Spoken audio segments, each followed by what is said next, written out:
All right, good evening, everyone. Are you all able to hear me if I use the mic in this way? Yes, thank you.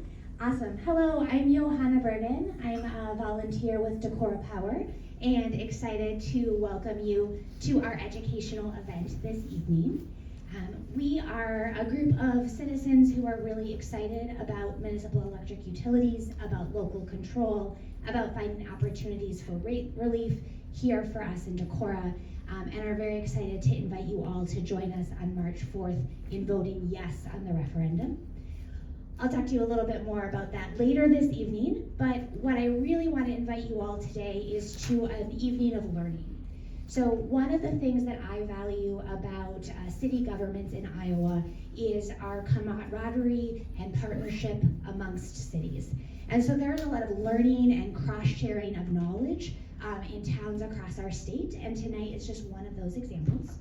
So we are really excited. We've been spending the afternoon with our presenters and are excited about the stories they can share with you. So tonight we have Don Kamm, who is the director of the City of Ames Municipal Electric Utility, and my husband's former favorite boss. And Dillon Christopher, who's a foreman with the Ames Electric Utility, and my former classmate at Decorah High School. Proud graduates of a year we will not name unless you tell us we look very young later, and then we might tell you. And we really want to spend about an hour with you this evening talking about how municipal electric utilities run and operate, and what sort of opportunities and partnerships they afford the cities they operate within. We'll have a presentation for about half of the time, and then we'll move to some Q&A. And I'd encourage you all to be thinking about the questions that you might want to get answered that Don and Dillon are specifically suited to answer. We get them here in town just this one evening, and so we want to make good use of their time. And with that, I think we should get started. Yeah.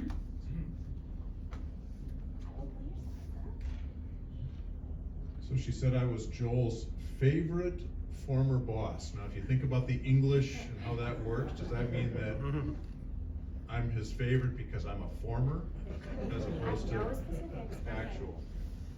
While she's getting the slides up, so just to make sure that the mics, both mics are working, why do nurses carry red crayons? Why? So they can draw blood. Bingo. He must be a dad. That's it. Old dad. Okay. Yeah, my name is Donald Kamm. A little bit of my background. So I've been in the electric utility business for about 40 years. I don't look that old. Started at an investor-owned utility in Minneapolis called Northern States Power. Worked in the transmission planning area. I'm a graduate of University of Minnesota. Worked there about 10 years. Did things like write contracts with Dillon Power, with SIMPA, which is in Rochester. Did a lot of stuff with municipals and co-ops and things like that. Moved, believe it or not, to Blue Earth, Minnesota. Yay! Yeah, I know.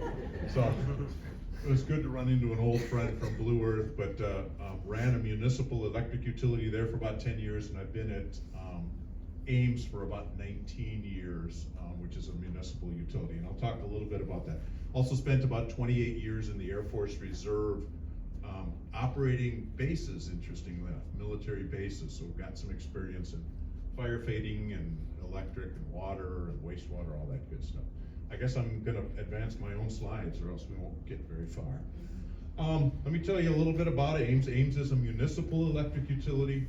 We had a peak load last year of 138 megawatts. And if I'm getting into terms, please ask me to stop and explain. We're a summer peaking utility at 138 megawatts. Winter, we peak at about 100 megawatts. In fact, we just hit that 100 megawatt peak about January 20th when it was really cold this year. We have about 28,000 electric meters.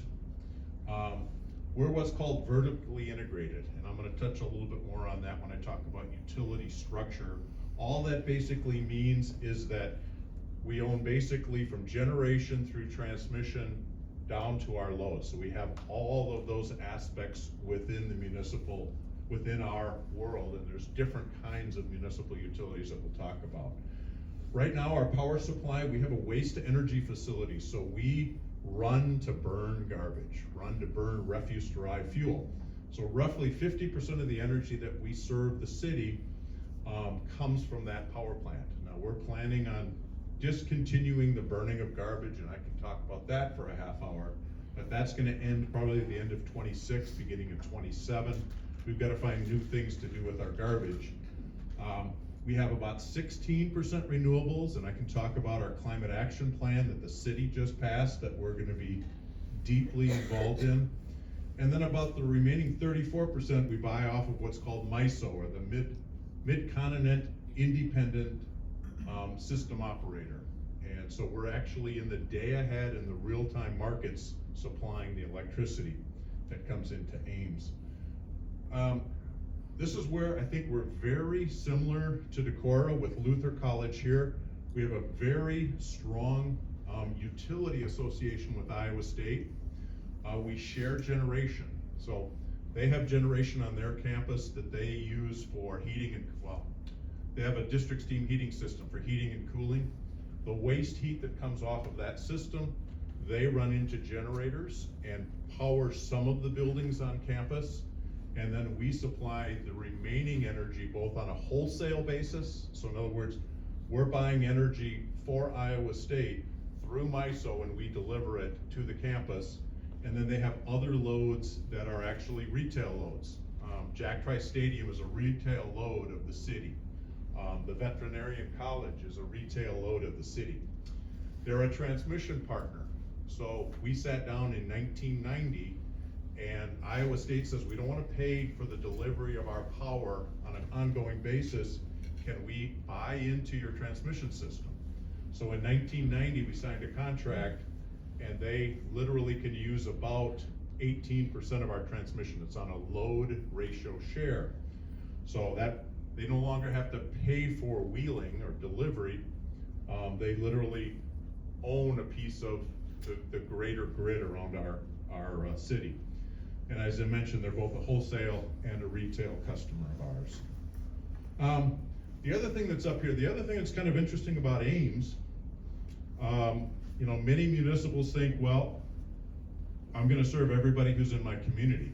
Ames has grown since it was developed or created in 1896, so we're a little over 125 years. My understanding that the water department in Decorah is older than that, like 1882, something in that neighborhood. So you guys have an older utility than we do. But we have 4 electric utilities that serve in the city because we've been growing, okay? Ames is the lion's share. We're about 93% of the load. We also have 2 co-ops that serve electric service territories within the city limits. One is Consumers and the other one's Midland. And kind of like you, I think you have My Energy and you currently have IPL Alliant. And I'll use IPL and Alliant interchangeably from my standpoint, but if you prefer that I use one or the other, I can. So we also have Interstate Power and Light serving electric customers.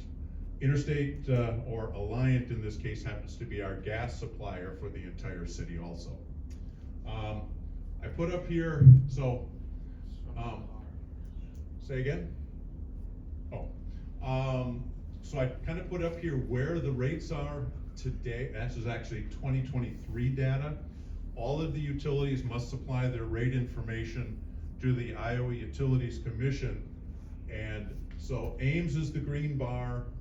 I put in Muscatine just because they're kind of very similar to Ames. Also have Consumers, Midland, and Interstate Power. We tend to favor our residential customers. We're municipal owned, so our rates tend to favor homeowners. Small commercial, we're almost as good as Muscatine, almost as low as Muscatine, but better than the others. And then when you start looking at large commercial and industrial, we're fairly even. I think Interstate Power in this particular case is actually a little bit cheaper. Some could say that if you look at the size and breadth of industrial customers, we consider anybody 2 megawatts or greater as an industrial customer, whereas I think Alliant benefits on the very large customers. You can offer very attractive rates for a 20, 50, 100 megawatt load. So, want to talk a little bit about what kind of structures are out there from a utility standpoint. Well, there are investor-owned utilities, okay? What I talk about is vertically integrated. You own the transmission, the highway, the way to deliver it. You can own generation, and then you can own distribution. So they go from creating it, bringing it all the way down to the customer. Mid-American Energy is probably a good example of that in Iowa. You have kind of a unique one, which is generation and distribution. Alliant is kind of like that when they sold their transmission off to ITC, if you're familiar with some of that. I've heard on the street that actually Alliant is looking at purchasing or building new transmission in the future, which is kind of neat. There's a bunch of stuff happening at the state level. From a cooperative standpoint, there are generation and transmission co-ops. Dillon would be a good example of that. They own generation resources and the transmission to deliver it to their member distribution co-ops. A distribution co-op would be My Energy as an example, Midland over in the Ames area. From a municipal standpoint, we have different types that could be within the municipal world. There's the vertically integrated, again, own transmission, own generation, all the way down to the distribution level. That would be Ames or Cedar Falls Utilities are a couple of examples. A generation and transmission only company would be Wisconsin Public Power, WPPI, and a distribution example would be somebody like Waverly, Osage, something along those lines. Any questions yet as I'm going through this? Is this all, everybody's heard all this before? Maybe, yes, no? Give an example of a large industrial power consumer in Ames, something. Thanks for asking. Our largest customer is Amcor. Used to be known as Ball Plastics. It's about a 10 megawatt load. That's our absolute largest customer. We actually have, from an industrial standpoint, I would say we have 8.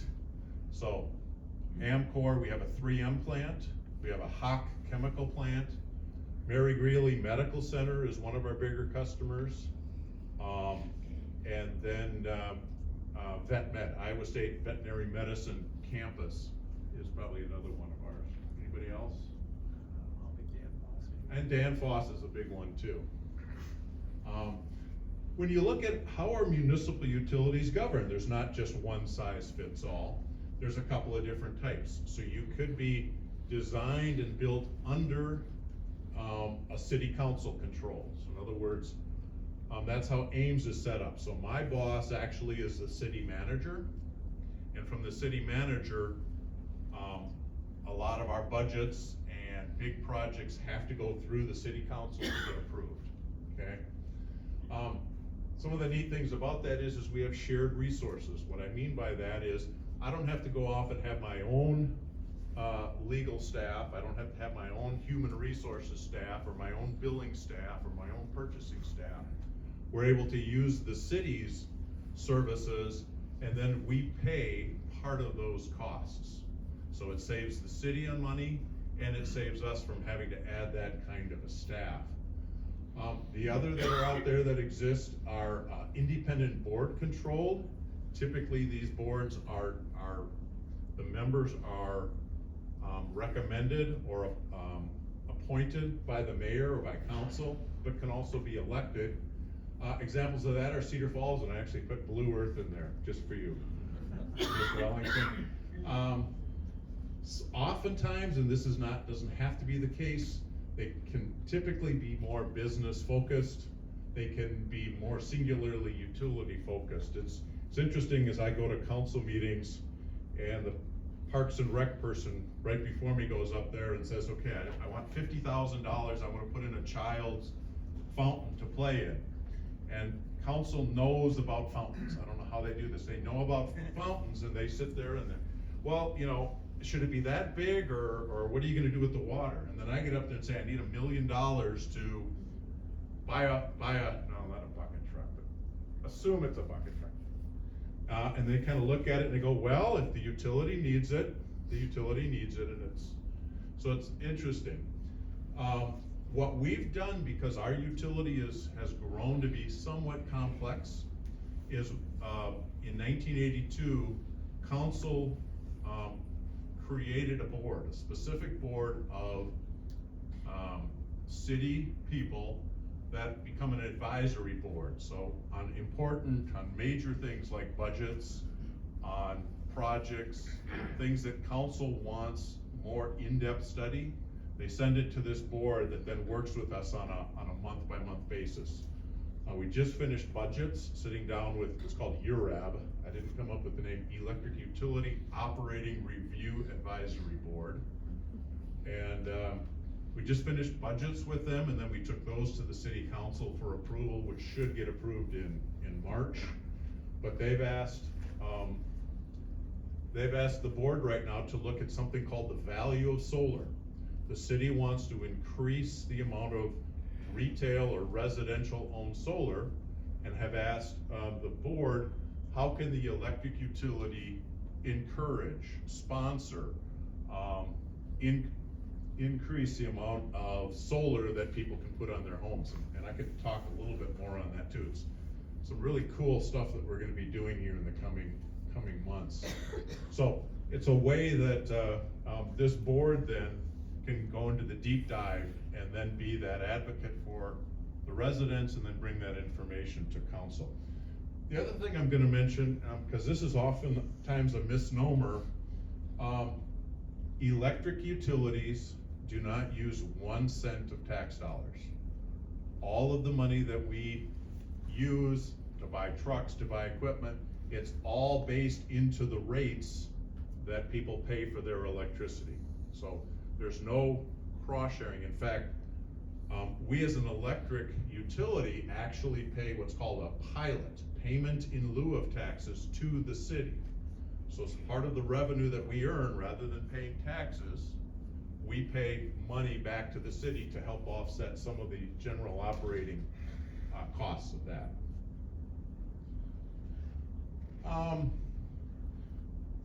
No matter what kind of a utility that you have, there are basically 3 major components that are needed to supply electricity to the home down the street, okay?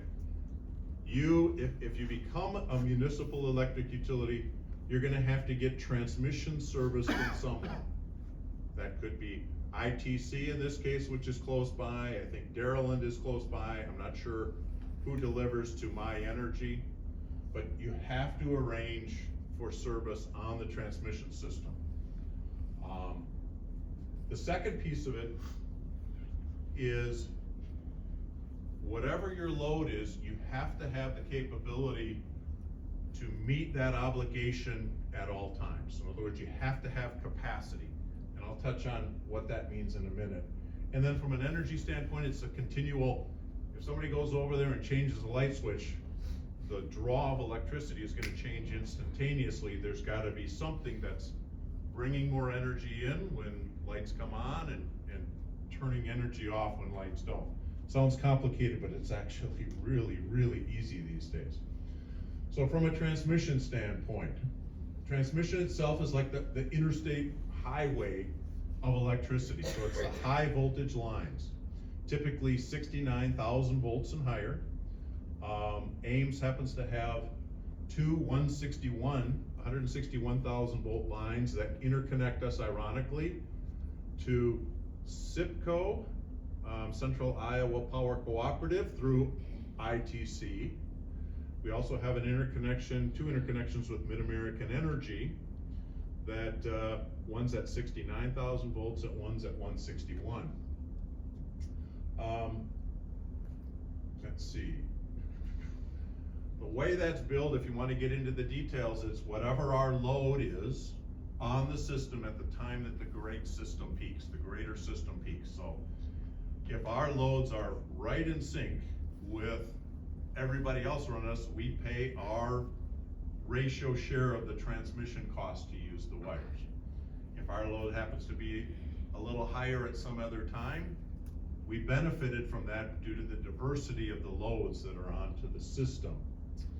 Some of the major transmission providers in the area are Mid-American Energy in our neck of the woods. ITC is right outside of Ames. Dillon Power also owns a lot of transmission in the area. So an interesting thing, and I don't know if this comes up in your situation, but in some ways we're competitors, but in some ways in the utility industry, we are collaborators. Ames right now is in the process of, we're going to own a portion of an ITC substation. Alliant will have a piece, ITC will have a piece, and we will have a piece. It's called Prairie View Industrial Park Substation. So all three of us are gonna own a piece of that substation. So it doesn't have to be, well, this is mine and this is yours. There's a ton of collaboration that happens within the utility industry. If you become a municipal electric utility, you have an opportunity. You do not have to invest in the transmission system. Without going into another 10-minute speech on that, what it basically means is a utility can use the wires and you pay for it, okay? The other opportunities, there's always new wires getting built. And municipal utilities, if this new bill in the state house passes, called rights of first refusal, and if people start scaring you with that, it's not a big deal, but municipal electric utilities together with the other major electric utilities will have rights to own and invest in transmission. Why do that? Because you have a guaranteed rate of return. What that guaranteed rate of return does is, I'm still paying for the use of the wires, but then the utility gets money back from everybody using the wires, and I could take that money, pay off the debt on the line, and use it to lower my rates for my customers. And all utilities do this. All utilities get the same investment, the rate of return on the transmission facilities. Way off in the weeds, I know, but my geeky head works that way. Mentioned opportunities for partnerships. Like I said, we're jointly, well, ITC is building it. We're not gonna build it, but we're gonna own a piece of it because it makes good business sense, good financial sense for us to own a piece of this substation. And the substation will benefit Ames because it strengthens our reliability. We have very good reliability, but another transmission line coming in strengthens it even more. We're actually benefiting ITC, and we're benefiting Alliant. Alliant wants to serve this industrial park. If they just build the one line that they want to build, they're hanging a large load off of a single line. The three of us working together, we're going to be supporting each other. Again, it's where we're working collaboratively for the greater good of serving all of our customers. Am I running out of time yet? How am I doing? Hurry up. Okay. All right. Just gotta, raise 5 minutes. Okay. Got 3. Meeting your generation capacity. I mentioned that you have to be able to serve your load. Easy to do. You can build and own. If you want to own wind turbines, you can own wind turbines. You want to own solar, you can own solar. If you want to put in Caterpillar engines, all that type of stuff, you have that ability. You can contract for it. There are many people that sell capacity out there. Ask me after. We can talk capacity. You can join a municipal or a co-op power agency, and they'll provide all of that for you. Worst case comes to worst, MISO has a yearly auction. It's actually seasonal auction to supply capacity. Thing with the auction is you pay whatever the price clears at. It's not something I enjoy doing.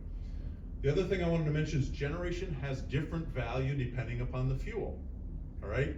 A thermal unit, something that burns gas, natural gas, diesel, something like that, typically has roughly a megawatt for megawatt value. Okay, so if you put in a 10 megawatt unit, it typically has 10 megawatts of value. When you look at wind and solar, they look at how much wind is blowing at the time of the peak. So wind right now is valued at about 22%. So you put in 10 megawatts, you only get 22% of the 10 megawatts in terms of capacity. Again, I'm geeking out. Energy, if you want to be more green, you can either enter into contracts and get what's called a power purchase agreement, or you can get into ownership and literally own the panels. Ames currently has a contract both for wind and solar, and we're looking at ownership on solar and ownership on wind before 2030. You can do what are called bilateral contracts. They're kind of a little passé. People don't do that anymore, where I can call up Dillon and say, I want to buy 20 megawatts, and we can work out a deal. The MISO market, and this is what makes, if you think that running a utility or municipal utility is scary, MISO has made it infinitely better since I got into the business several years ago. In a nutshell, the way it works, I do a load forecast of what my load's going to be tomorrow, hour by hour, okay? I submit that to MISO and say, this is how much energy I need. They come back, every utility does this, Decorah does this, Mid-American, Alliant, everybody puts that into the market, and it comes back and it looks at the cost of that next generator to serve it. That comes out and they send me an email about 4 o'clock and say, here's what your prices are each and every hour the next day. Let's say I ask for 20 megawatts and my load, heaven forbid, is 21.3.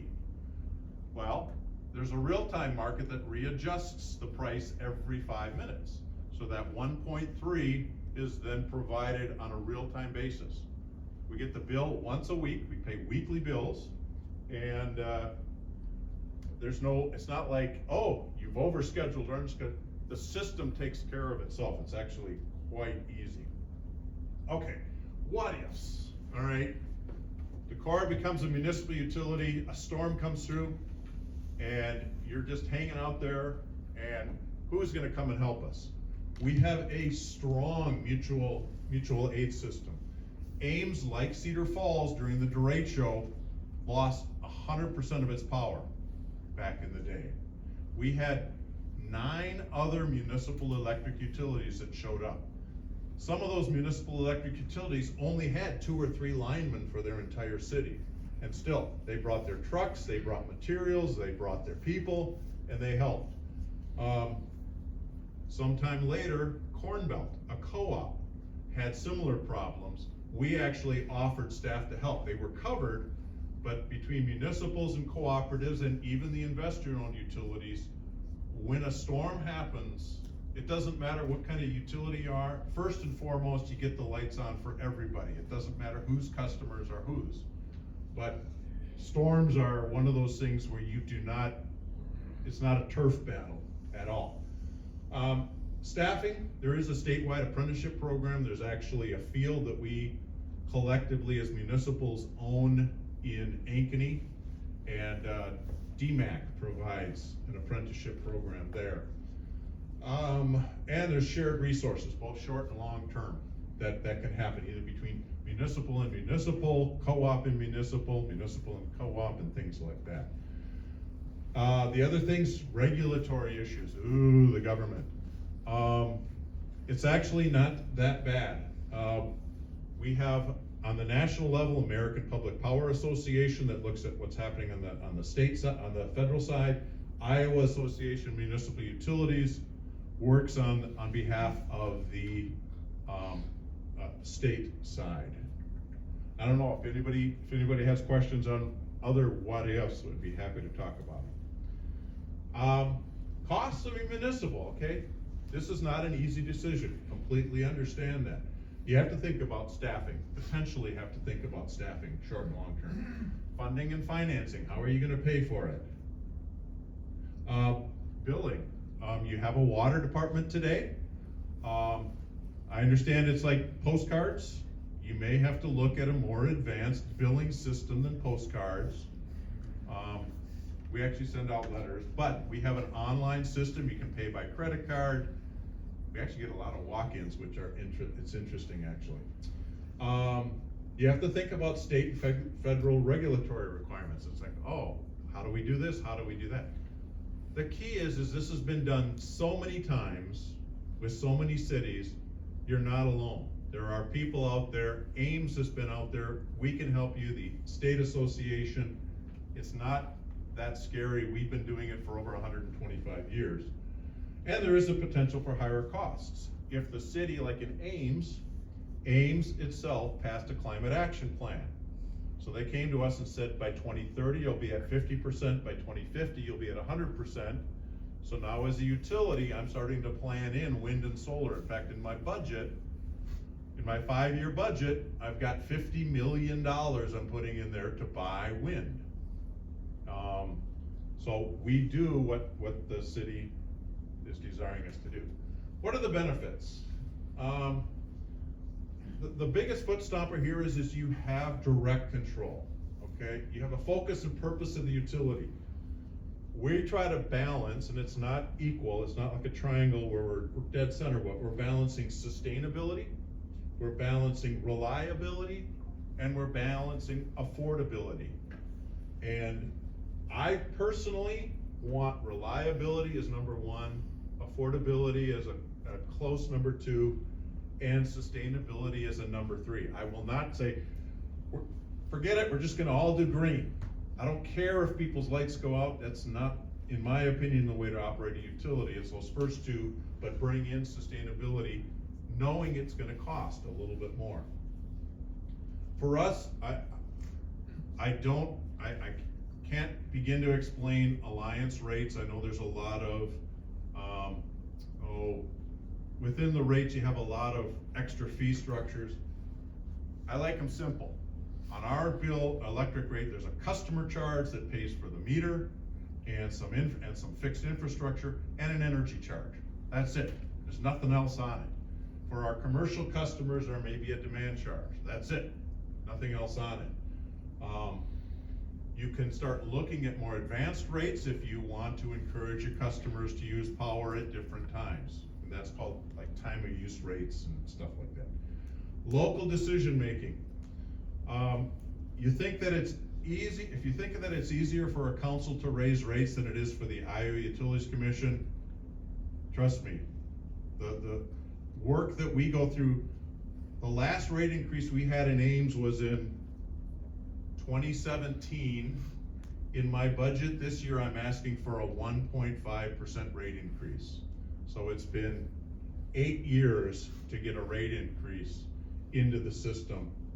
And that 1.5% is to help pay for green energy. I said, council, if you want to go green, I need a little more money.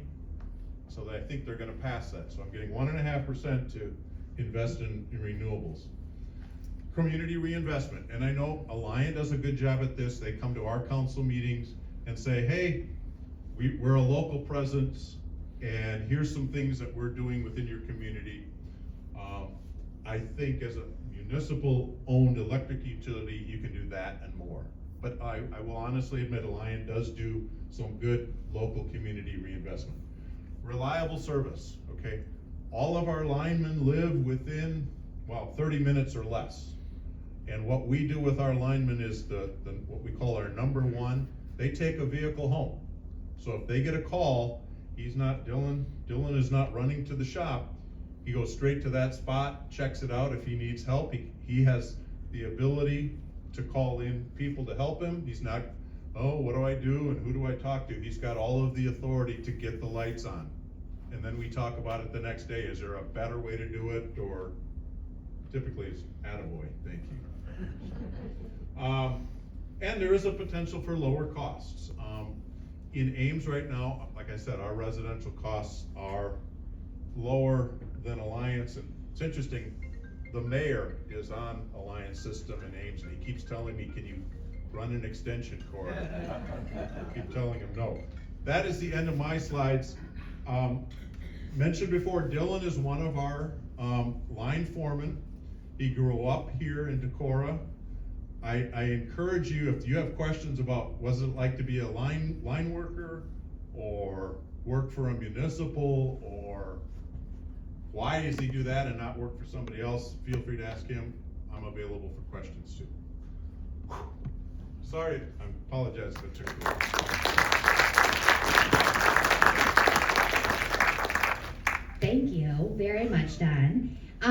So Dillon, I'm gonna ask you the first question, just as a heads up.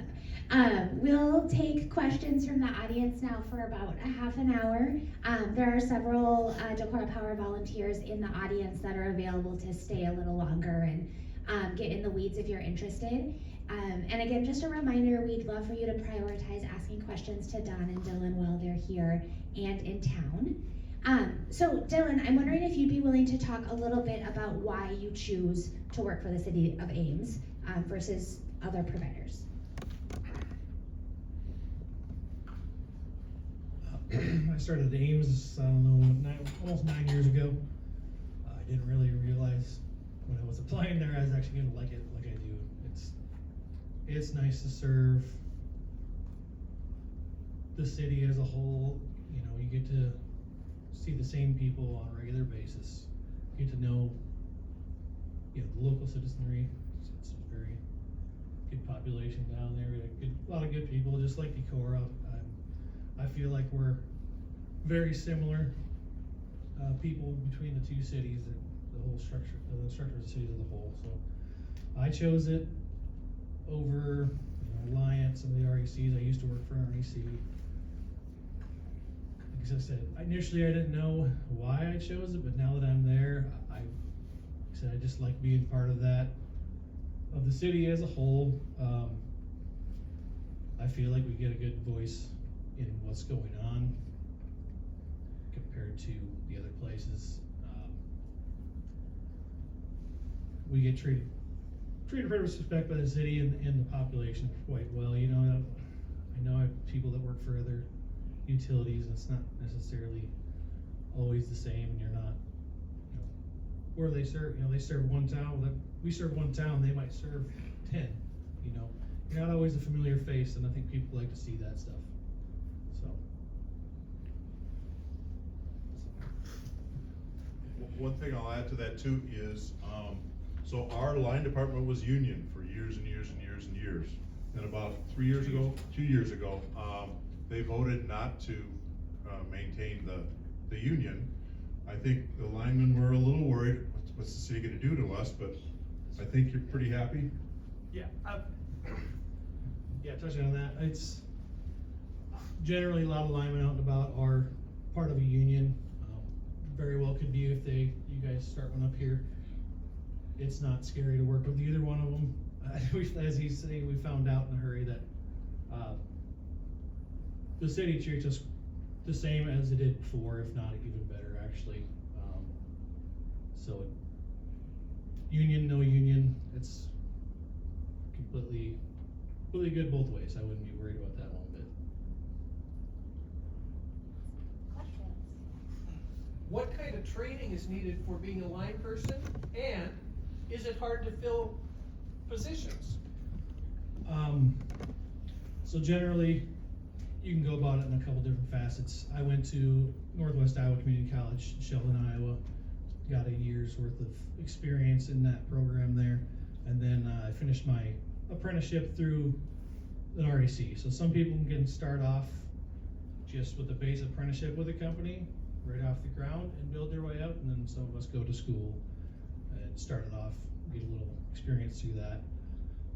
Can it be hard to hire some people? Depending on the current situation. You know, if we had quite the turnover with retirement and stuff like that, you know, as the baby boomer generation went in and out, and they were in a huge hiring crisis that we were short when I was going through line school. So that kind of does its normal things like any other business, right? It goes through its retirement phases and comes right back with the younger crowd. So I'd say we're kind of in the middle of all that right now. I think there is jobs available, but there's need for keeping guys training and learning. So right now, I guess everybody that I know that wants a job has a job and has opportunities to find elsewhere if they want to. So why choose here again? Why choose Decorah if they start their own electric utility? Is again, you get that community with a small town, and you know, you get a lot of freedom and with who you work for. So I mean, there's just a lot a lot of extra good benefits, you know, when you work for cities and stuff like that, and there's so much that goes into that, you know, our hours, I work personally 7 to 3, so a straight 8 with a 20-minute lunch, right? So we'll get time, you know, all that time from 3 o'clock on that I get to go be with friends, family, whatever, you know, you get to have a good life. You got kids, you know, get off at 3 o'clock, they're off at school around that time, right? You get to see them for the entire day that they can be home or whatever you want, you know, so there's just a lot of that stuff that you're not gonna get elsewhere. Dillon, Don mentioned when the derecho hit, and it caused a big outage in Ames, of course, like it did in Cedar Rapids and other places.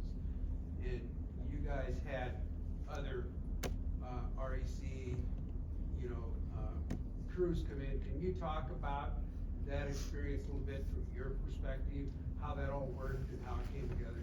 Yeah, so generally with mutual aid, from my experience, it's usually municipals help municipals, RECs help RECs, investor-owned help investor-owned, and then you get like contractors that can do all the above.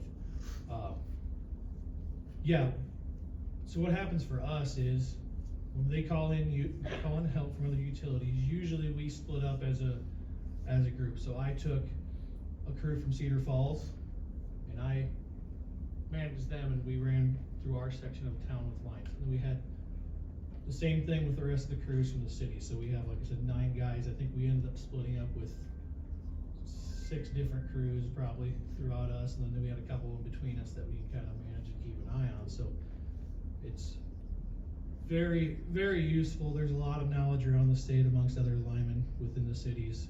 They did a fantastic job for us. I mean, some of them got caught up in doing some of the heaviest stuff because, you know, we have to be able to keep everybody else safe by knowing our system and bird dogging them. So they got stuck doing some of the heavy stuff, but we could, you know, you can't necessarily do that without help from around the state, and everybody's willing to jump in and do it. That's just part of the type of people we are. You know, we got into this job for that purpose. Like, we love serving people with power. We love being reliable and dependable, and we get the chance to go do that with other people in other people's communities.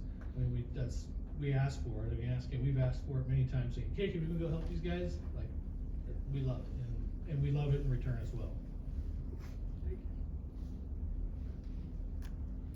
Is there a reliability factor that's assigned to a MEU or a investor-owned utility where you actually have a percentage of reliability? Is there such a factor?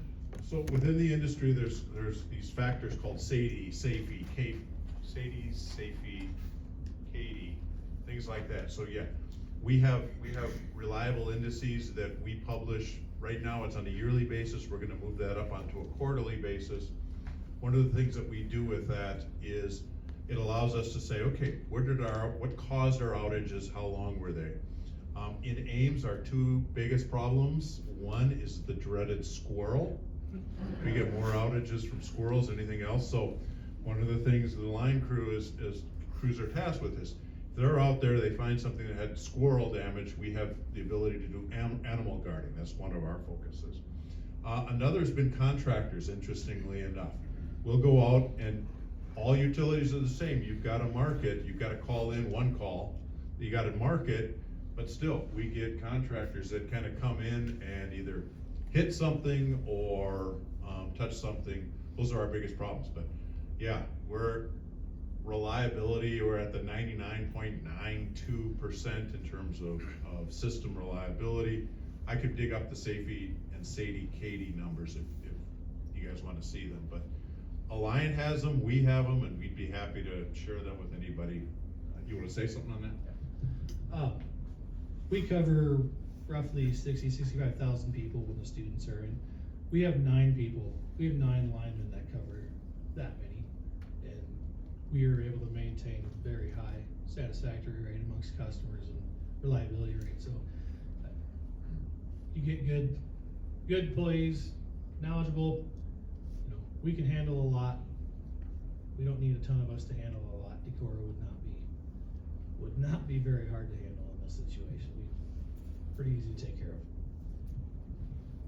To sort of extend on that, you say you've got 9 line workers, what other staff, administrative positions do you have in that system overall? For our part in electric distribution, we have 9 linemen. We have some substation guys, 4 of them that do a little bit of reliability in there. They handle a lot of the smaller intricate stuff. When I was at REC, I did every facet. So I did metering, I did substation, I did line work, I did warehouse. You know, we know how to do all of it. Places can break that down into smaller groups like we have. It's not necessarily a full necessity, so that's just something you can look at too, depending on how you guys, how everything's set up around. So, like I said, we have warehousemen. Do we count the street light worker? Sure. So we have a couple guys that do just fully only do like street lights and low voltage stuff. You have a locator. We have 1 locator, locator in our office as well, so a couple purchasing people, I suppose. We have a manager and assistant manager. Anybody else in here? Then we got the manager and assistant manager. That's just on the distribution side. Within the electric department, we have 81 positions, roughly 40 of them are in the power plant because we're running generation constantly. We have our own engineering department, but we'll send that out to some of the heavier stuff we'll send out. We've got a couple people that do customer service, the rebates, things like that. We've got, because we're buying our own energy, I've got a group of people that are buying our natural gas, buying and selling our energy, things like that. But 81 total positions for utility of 138 megawatts. Sir up front here. What, Yeah, that's you, sir. okay, what percentage of your lines are underground, Oh, roughly? okay, all right. You know that one? All right, so, a lot of our older neighborhoods are still above ground, and after the derecho, we did talk about undergrounding all those. And when we told the neighborhoods, okay, because they're normally in the back, we're gonna run them right down the front. That's where all those beautiful old trees are. We said some of those trees may die. They said, leave them in the back up above. But, I wanna say maybe, and this is a guess, I'd have to check it out, probably, everything's been going underground for a long time. I wanna say maybe 35%. About 35% is still overheads in the backyards, and probably about 65% is underground, and 100% of our transmission is all overhead. That helps. Do you have much limestone you have to dig through to put stuff underground? No, we do not. Do you wanna talk about? That's, I know people get worked up about some of that stuff.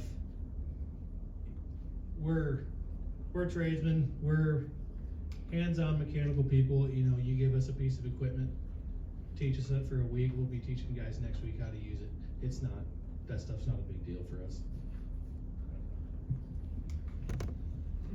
Look, or go to, On your generation, what's driving you to shut that down? And how has that impacted your rates in the past, and how will not having it impact your rates in the future? Oh, generation.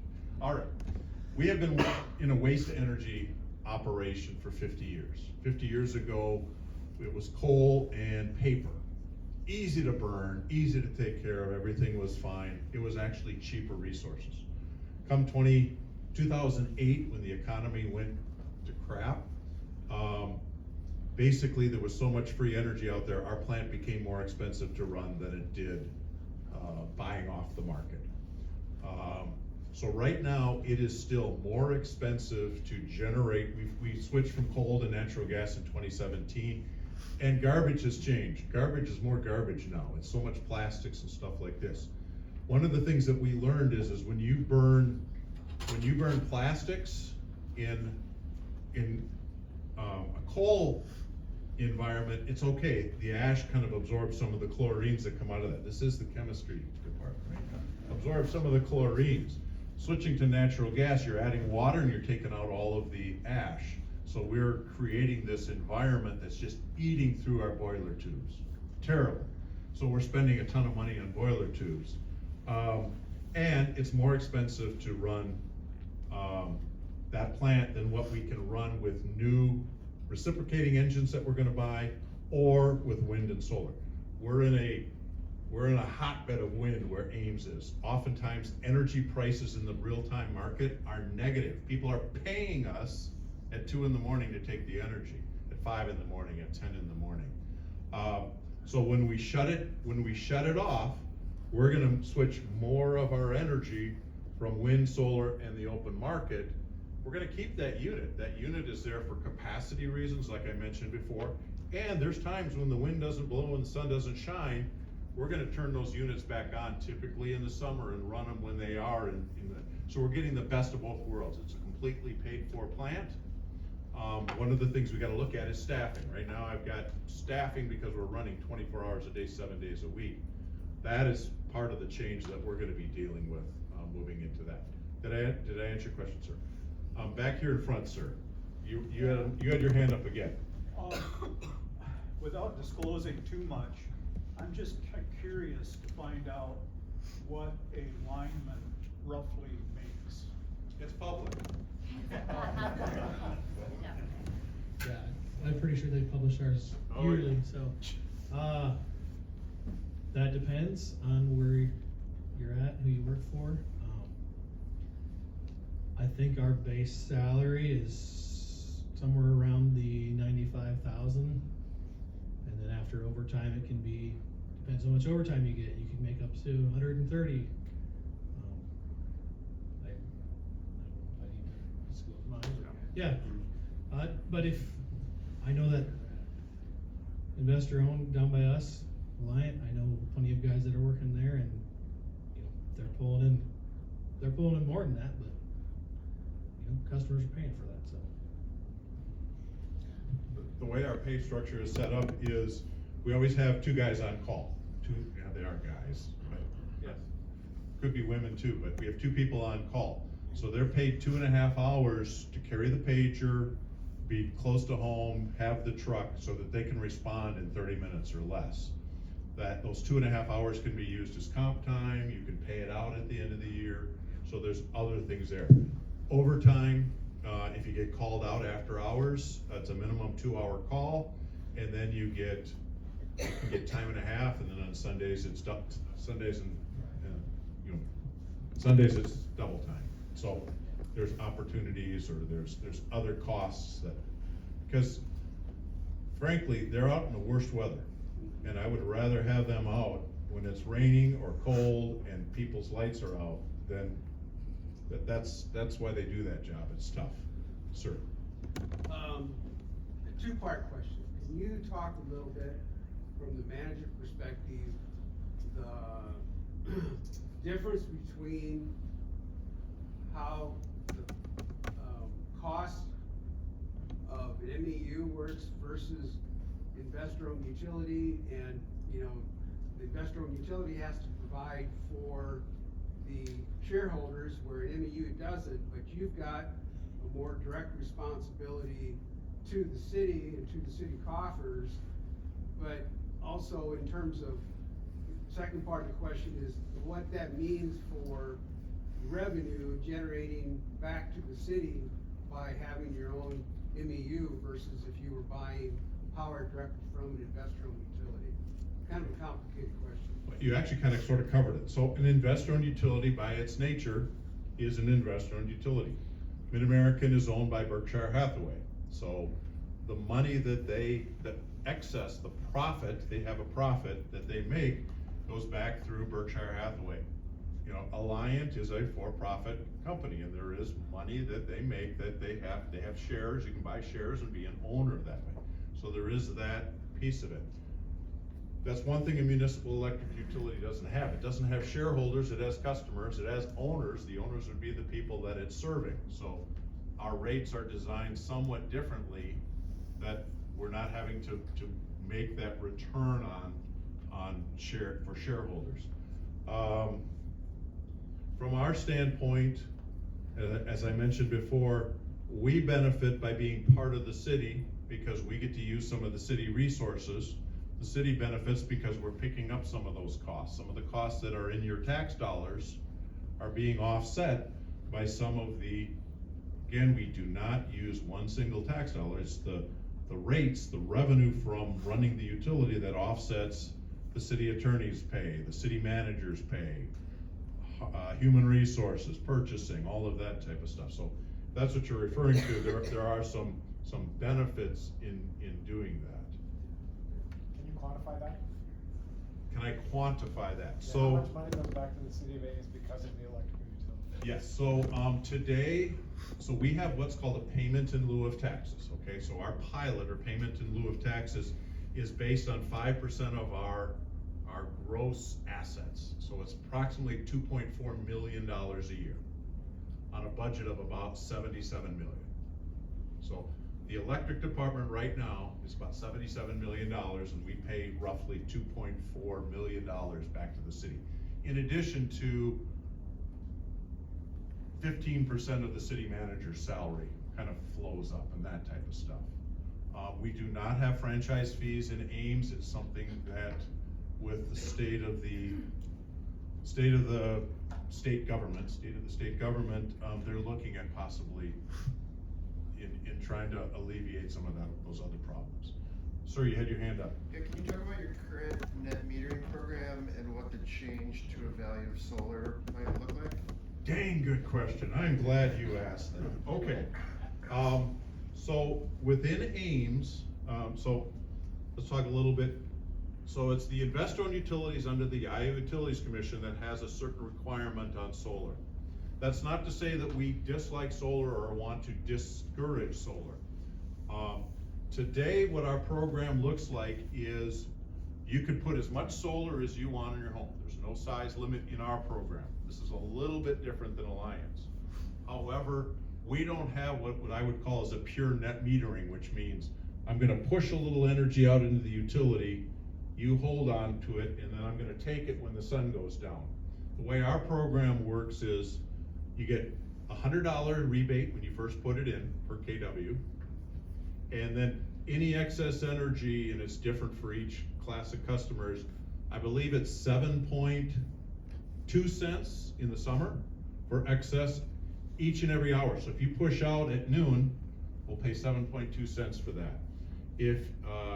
And then in the winter, it's like 6.5 cents. That's the program that we're doing today. What we're about to propose to council, so you guys are getting firsthand, this hasn't gone to council yet, but it went through our URAP board. People came to us and said, you know, getting this money, that's fine, and getting the energy and all that kind of stuff. We really need the money up front. I mean, help us lower that initial capital cost. So in addition to the 30%, unless President Trump took it away, and the 30% tax credits that's in the IRA, Ames is now gonna start paying $600 per kW upfront for everything installed. But then the energy we buy back, so that it's a wash, if you will, is gonna be equal to whatever the price is that we pay for energy to supply our other customers. So that way, and maybe it's 4 cents. So if I can buy on the open market, if I can buy from MISO for 4 cents, I would rather buy your energy for 4 cents. But you get all this money up front, and that works out to 15 to 20% of the capital cost. So federal government gives you 30% and we give you 20, you got half of your solar panel paid for up front. And then everybody who's on our old program is grandfathered unless they want to switch. So that's the kind of, we currently have about 1.7 megawatts of retail solar, 214 different systems ranging from 3 kW to 312. And we got right now about 6 going through the process. In fact, our little community theater is gonna put 23 kW. I'm on their board, and I said, you gotta put some solar on. So we're gonna be putting solar on our community theater building. Great slope. Sorry, I get excited about solar, so that's good. We like solar. You would think that as a utility, is it competing with you? But the more solar we can get our community put on, We're also looking at, utility scale solar, looking at a couple of 2 megawatt projects, and I'd like to do 20 megawatts. So if anybody knows where there's some land that I can put 20 megawatts, that's like 100 acres. That's a lot of solar. Sir? You talked about your staffing, but I'm curious if you can say anything about the staffing of a distribution-only MEU in a smaller city like Waverly or New Hampton or whatever. I will use Blue Earth Light and Water because I know Blue Earth Light and Water. So, at Blue Earth Light and Water, they're probably about a 8-9 megawatt utility. Jolly Green Giant, if you ever drive down I-90, all that good stuff, they got a Seneca canning right there. They ran their utility on the line worker side with 3 people. And lights didn't really go out in Blue Earth Light and Water, did they? All right, so you can do it with 3. Plus office staff. And I don't know how you're set up, but there's economies of scale with your existing water department. All right, again, I would look at a new billing system. Postcards just don't cut it when you're trying to do that. I can't say you may not have to beef that up. I don't know how Decorah is set up. The other thing is you've got entities around, whether short-term or long-term, that for like a My Energy or something like that to say, hey, we're serving, because part of your city is served by My Energy, right? So you look a lot like Ames, where you got My Energy here and Alliant here. I'm thinking something can be worked out, short-term, long-term, maybe it's 10 years as you look at what is it gonna take in staffing, if you go that route, all right? I know you got a vote coming up and but the beauty, in a nutshell, there's nothing about municipalization that should scare you. If you get to a point where the numbers don't work, the numbers don't work. You can't argue with that. But at least you can look at it with good information, and you can either say, yep, it works, or no, it doesn't.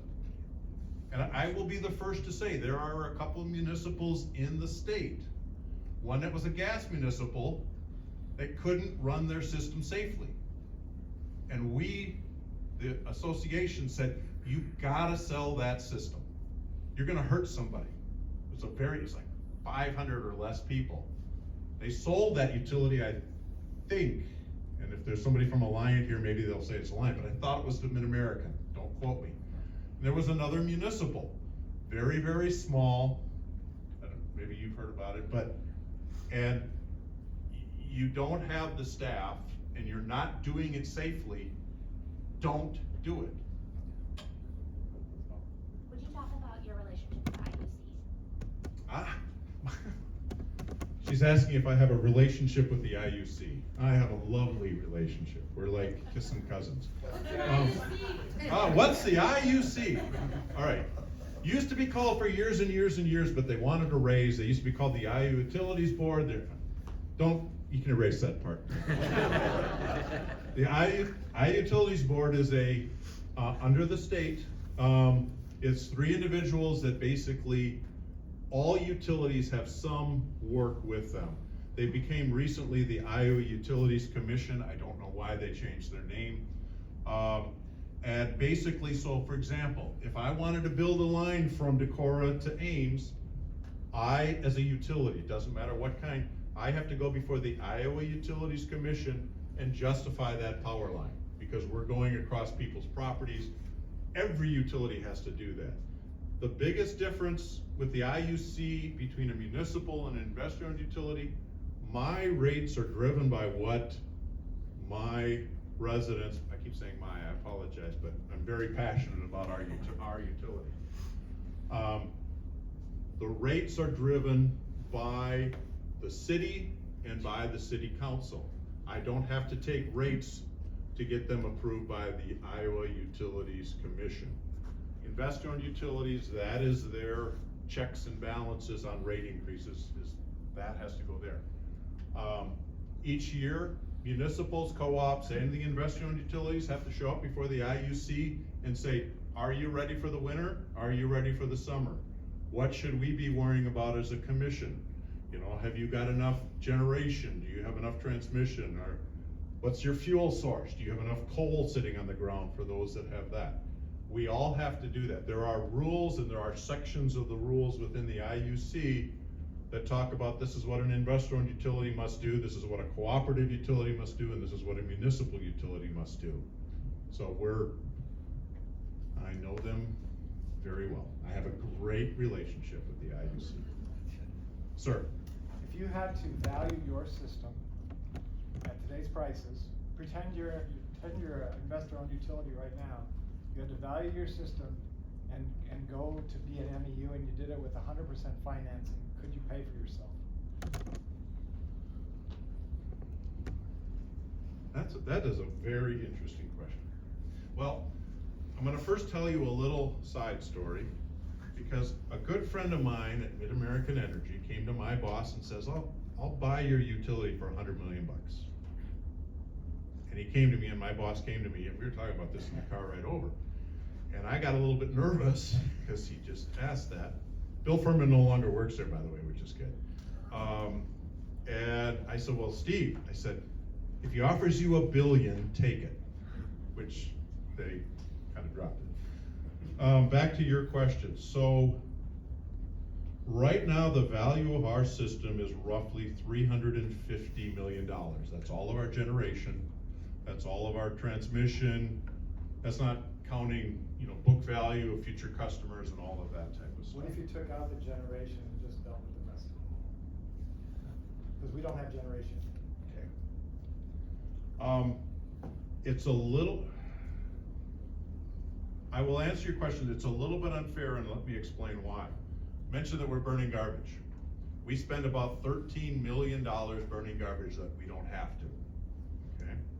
So when we stop burning garbage, I'm gonna take that 13 million and I'm gonna spend it on a $100 million bond to pay for all of my new generation that I need and not raise rates at all. Raise rates 1.5% to add a little bit of green. So I can borrow without touching our rates, $100 million, easy, easy, easy.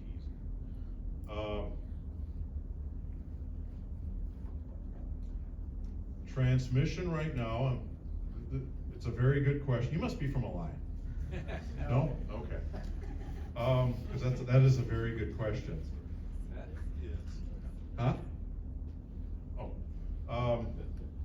So from our transmission standpoint, I am thinking, so we have what's called the annual transmission revenue requirement, which is what we use to value a transmission system. All utilities do that if you're in the MISO footprint.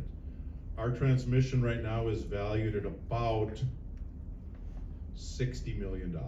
Our distribution is probably valued at, let's say $100 million. We would have to borrow $100 million. Could we do that? Because of our unique situation, we could do that without raising rates. But borrowing $100 million would be an expensive activity. So I can look at it from an Ames standpoint. I apologize, I can't necessarily look at it from a Decorah standpoint. Maybe there's somebody else. It sounds like you've got a very successful place. I mean, you're a very successful utility, so you have the ability to do that. We've been around a long time, and I'm just tired of burning garbage. I want to get back and be a utility and not a garbage burner. Okay, can I take point of privilege for last question, and then we'll do some wrap up? How do Ames citizens benefit from having an MEU? What are you most proud of? Better repeat the question. Okay, so she's asking, how do citizens of Ames most benefit from having an electric utility? I think a couple of things that touch on me. So I live in the city of Ames. Dillon lives in the city of Ames. So I'm seen at the local fairway. I'm seen at the local baseball game and things like that. And this could be said for many utilities, but by living and working in the same place, people can come up to me and they can tell me the things they like and they can tell me the things that they don't like.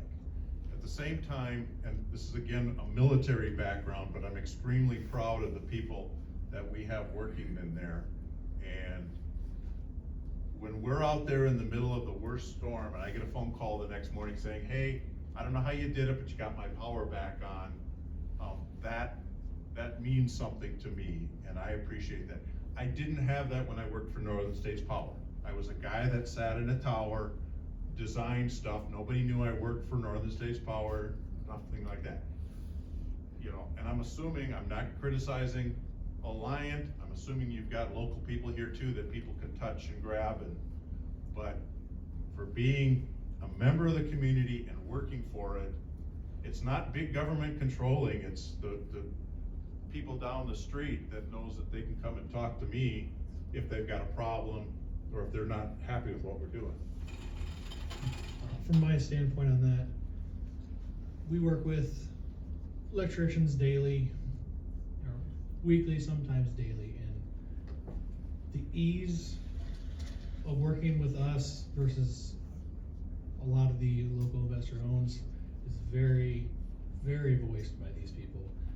They can call us in the morning as our day starts. We can be there within an hour to do what they need to do and help out. It's very, very localized. We're right there, you know, we're work for this town only. So as far as contractors go, they love to work with us versus anybody else in the area, stuff like that. We're very easy to work with the local community, local contractors, businesses, everybody.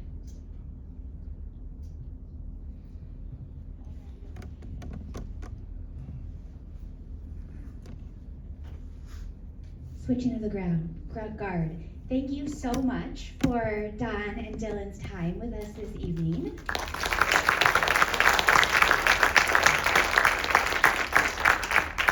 And thank you all for coming and attending this educational event with us and for caring about your community.